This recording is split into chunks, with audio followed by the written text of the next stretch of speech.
Hello, my name is Hanjun Kim, and today I'll be reading to you an excerpt from Hatchet by Gary Paulsen.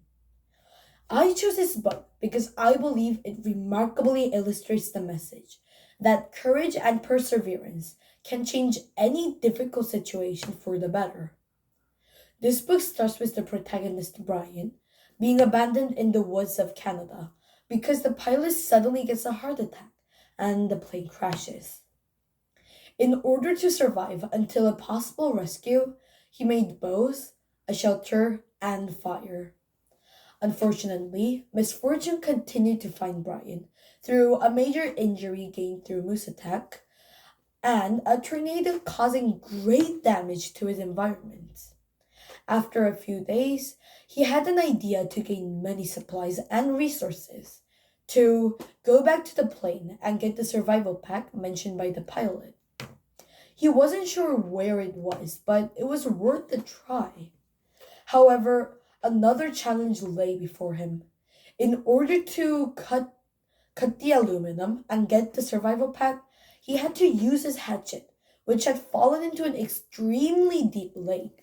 He was desperate to find it, as it was his only hope. Will Brian be able to dive and get the hatchet back, or will he give in to the despair of hardship? This is Hatchet by Gary Paulsen.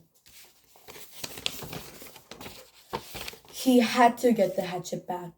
He must dive and get it back. But how deep was it? In the deep end of the gym pool at school, he had no trouble getting to the bottom, and he was pretty sure about 11 feet. Here, it was impossible to know the exact depth. The front end of the plane, anchored by the weight of the engine, was obviously on the bottom, but it came back up at an angle, so the water wasn't as deep as the plane was long. He pulled himself out of the water so his chest could expand, took two deep breaths, and swiveled and dove, pulling his arms and kicking off the raft's bottom with his feet. His first thrust took him down a good 8, but the visibility was only 5 feet beyond that, and he could not see the bottom yet. He clawed down 6 or 7 feet, the pressure pushing his ears until he held his nose and popped them, and just as he ran out of breath and headed back up, he thought he saw the bottom, still 4 feet below his dive.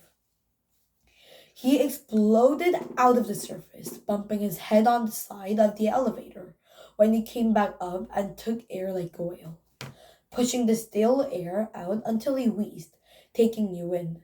He would have to get deeper yet, and still have time to search while he was down there. Stupid, he thought once more, cursing himself. Just dumb. He pulled air again and again, pushing his chest out until he could not possibly get any more capacity, then took one more deep lungful, wheeled, and dove again. This time, he made an arrow out of his arms and used his legs to push off the bottom of the raft. All he had in his legs to spring snap and propel him down. As soon as he felt himself slowing a bit, he started raking back with his arms and his sides like paddles and thrusting with his legs like a frog. And this time he was so successful that he ran his face into the bottom mud. He shook his head to clear his eyes and looked around. The plane disappeared out and down in front of him.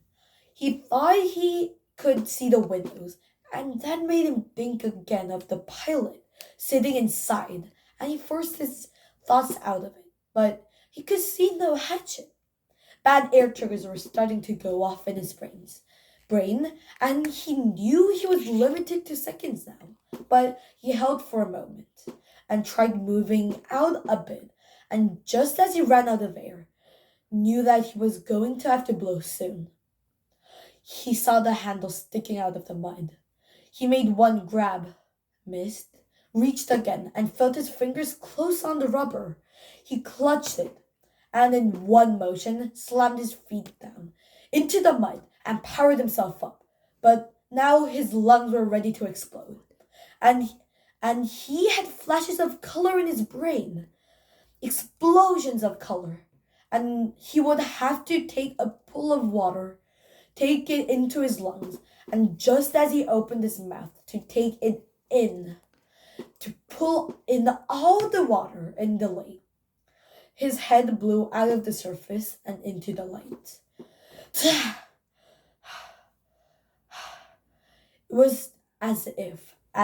It was as if a balloon has exploded. Old air blew out of his nose and mouth, and he pulled new in again and again.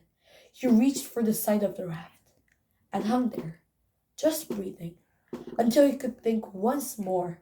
The hatchet clutched and shining in his hand. Thank you.